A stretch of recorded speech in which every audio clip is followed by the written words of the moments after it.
What is going on? I'm ZMOT, and a little bit of a weird timing issue. Gonna have two videos today because I just did a thing. So jump on over, code ZMOT in that shop. Jumping into Warships, kadoosh, into Diamond, currently sitting at global number 20, which is very strange for me. Now, there is a giant disclaimer. My tech tree is wrong. It is bad.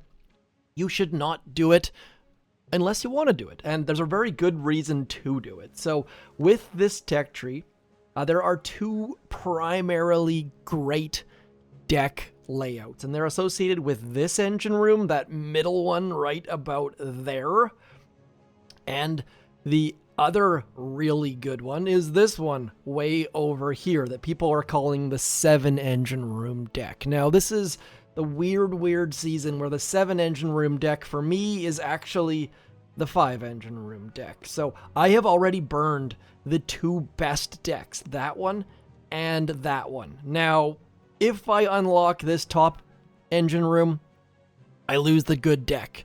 I'm not sure which is the best out of these two. I might have to investigate, but I tend to not play on the last weekend. I tend to push early and then park. So if you're one of those kind of people, then having an extra engine room doesn't really matter. Having a better deck is more important. So if you want to be in the global top 50, top 5, top 1 at the end of the season, this is probably not your best strategy.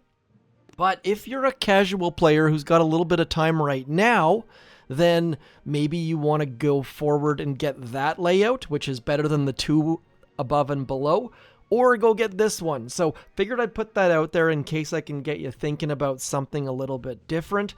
I intentionally did this, and it worked out better than I hoped. I would give it like a 51% intentional.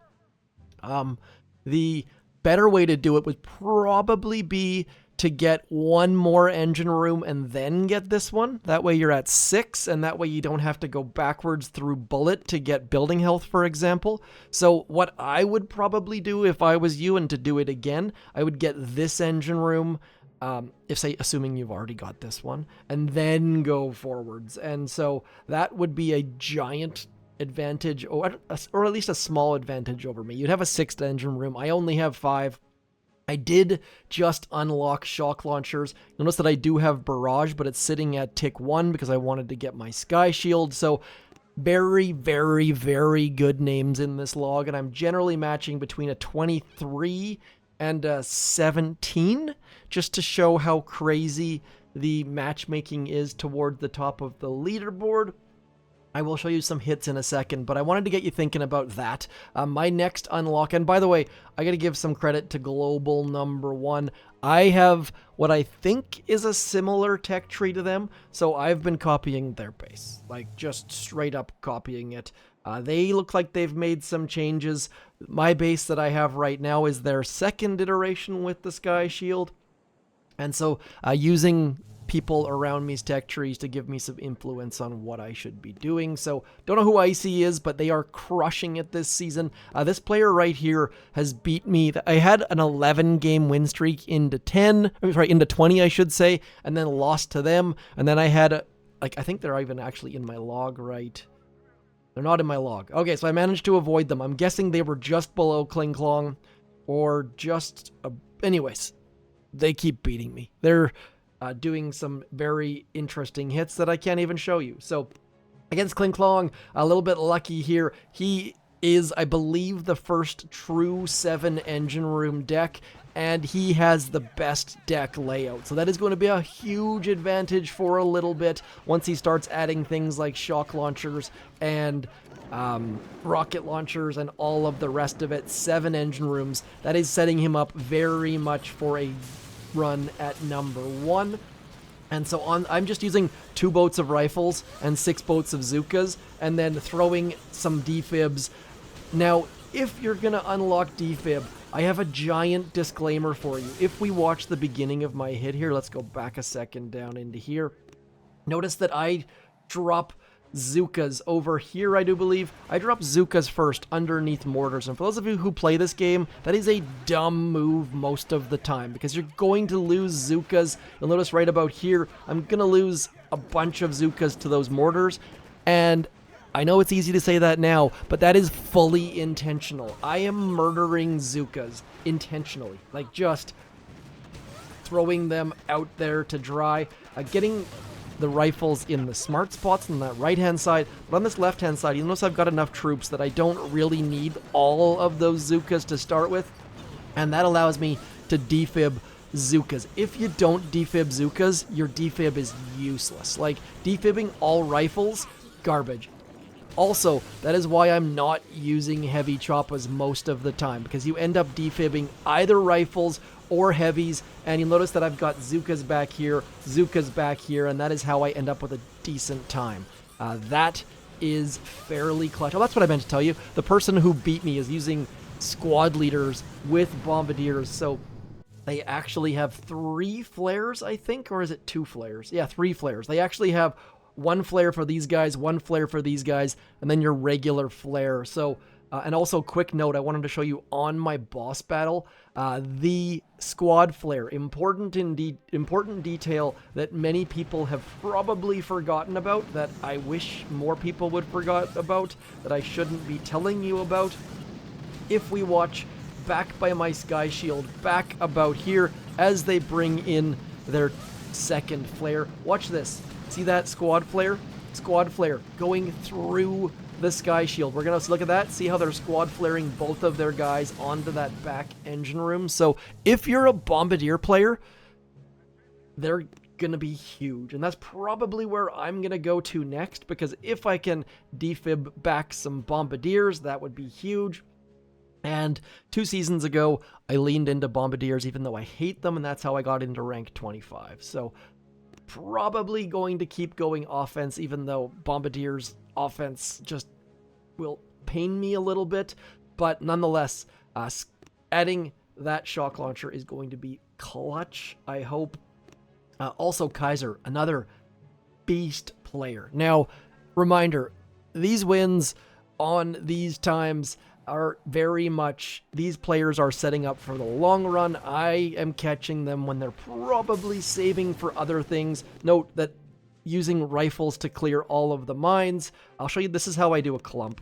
There's a more difficult clump that I'll show you in a second here, but rifles to clear mines, and then using Barrage, which I sometimes throw smoke instead to clear some of those mines, dropping Everspark and some Zookas on the right-hand side, and then as soon as this mortar goes down, I'm going to throw a hack, I do believe. I like that. That is my standard maneuver, just trying to get Everspark to hack something useful. So probably looks like I waited a little bit longer because Kaiser has the machine gun out front instead of a mortar.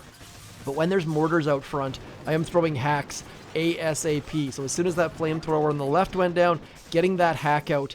And now, because Kaiser doesn't have much covering that shock launcher, getting Zookas to get rid of the shock launcher, Barrage to clear the mines, and then I just can't see. This is what happens when you have, see that? Heavies. Because we've got the heavy choppas in the mix, you just bring back heavies, and then you don't get any damage on that left-hand side. So, decent time, but I wanted to show you the bases that are coming. Is it this one? Please don't be out of my log. Oh no, is it out of my log? It is. There are some bases out there that have 50% building health, 50% building damage, shock launchers, and rocket launchers. I don't think I have one in my log. Let's just have a quick look here. That is not one. That one didn't even have shock launchers, which is crazy. Let's see here. That one doesn't have rocket launchers. Just walking through clumps. Notice that I haven't fizzled. I had a slow time there, but haven't fizzled, and heavy choppas definitely help with that. Let me just pause here. I'm sure there's one here that has rocket launchers in my log. Probably should have checked one of my losses. That would make sense. So this person has the 50% building health, 40% building damage. And again, notice that the rifles are dropped right below those mines. Zookas are dropped left. That means that the Zookas will clear that sniper tower and the mortar. And then again, Everspark.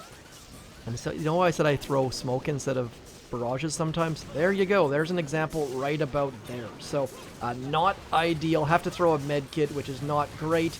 And then Everspark hacking that mortar, which allows me to get some more Zookas and a heavy chopper going right. So this one, I definitely screwed that up, throwing that smoke. Slowed my troops down. I ended up almost fizzling. Dropped my Zookas a little bit late. So not a great hit against a clump, but the fact that you can make all those mistakes and still clear the clump is hugely, hugely, hugely huge. So Defib is fantastic. Notice that I'm getting Defib on this left-hand side, and again, getting more heavies, which kind of sucks, but having heavies out front actually keeps that shock launcher from wrecking my Zookas a little bit. We'll speed it up. Hopefully, this gives you some insights on how I'm hitting clumps. I managed to... I played Luke, Mr. Skywalker, against his clump, and he said that most people are fizzling on these clumps. So if you're one of those people who's fizzling on clumps, do know that heavy choppas will keep you going. Probably, I know a bunch of you have bullet out there as well, and I'm just using remote hack. I don't think I talked about this before. We're using remote hack to try to keep my troops shooting engine rooms instead of buildings, and also getting a little bit of extra damage from those things. So a little bit of luck, a little bit of skill, and a little bit of planning. Now, I am probably going to finish the season as a 5-engine room. And that is going to be a downside, but it's going to be less of a downside than it usually is, because at least I've got the big deck energy. I think that player actually changed their name. We're not going to go for the 3rd shock launcher because, like I said, we're moving towards Bombardiers next, I think, and I probably should spend some keys to max either or get some more goodness on Everspark, which would, of course, give her faster spawn rate, which would be good. Would also give her a little bit more health, but shock launchers, actually, you know what? I'm going to spend a little bit of keys right now just to get, like, those first 2 ticks of Barrage are so cheap, so we're going to go with that. Get a little bit of damage at the end of attacks. I'm just throwing all of my Barrage towards the final engine rooms. And quick note, Supercell, if you do this again to have those rewards at the end, I love it, because at the end of the season, when people have all of the tree unlocked, they'll get them, but I would like it if these things had some tech level. Also, why do shield gens and choice nodes not have tech level? On a season like this, I would have really, really been cool to see like 10 tech level on these ones, and then like 5 on these ones, so that way you could choose the not as good option but get more tech. I think that would be an interesting way if they're going to keep using things like tech level to incentivize people to do one thing over the other. Same sort of thing over here with the Sky Shield.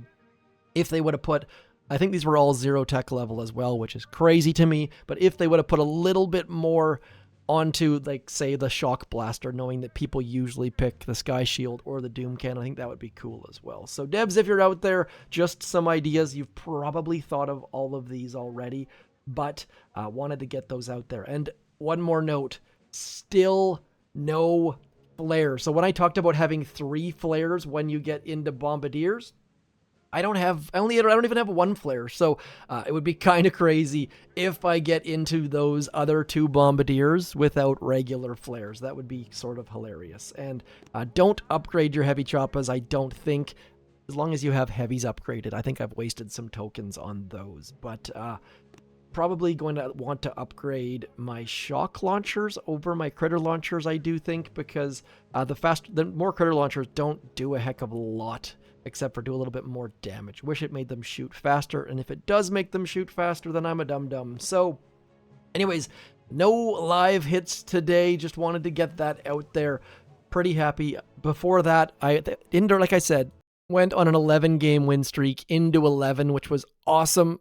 And then as soon as I started reaching towards Diamond, I started ranking up again, or matching up against 23s, 22s, which 17s. So you end up getting a win streak against 17s, and then you lose it against a 22. So it sort of evens out, but I don't feel like the 20 or the 17s feel that's necessarily the case. actually, I wanted to show one more hit before I go. Sorry, I meant to do it, then forgot about it. So against, is it this one? Where's the fastest one? That's the fastest time I've gotten this season is 3 minutes 6 seconds, which is bonkers. And I'll show you how I'm doing it. It's just dropping Zookas to let the Zookas die to the sniper towers, and then getting our rifles out there against the mortar. And then as soon as that gets going, we're just going to defib at that back section to distract that shock launcher, and then over here to clear everything out, and our troops are just walking through. There are some better examples where I actually just send all against a different deck, not this one, where you send them all to that left-hand side, and then you just defib the back two on the right. So 3 minutes 6 is my fastest. I know people with rocket choppas are slightly faster, but as soon as I added that building health that's way over here, things started to look up. So my order of operations was the critter launcher, building health, and then the barrage and the sky shield, and then the shock launcher, and then I'm going to move forwards towards bombardiers next. So I did manage to claim that chest in diamond, which was great. Got an extra 2 keys. But anyways, that is all for me. As always, like, share, subscribe, comment. Let me know what you think about the 11 diamonds a day. The fact that I've got my other account parked for the season, I'm missing out on all of those diamonds, which is a bit of a kick in the crotch. Code ZMOT in the shop. Like, share, subscribe, comment. Let me know how you're doing, how this helps, what is going on. I'm ZMOT. Thanks. Peace.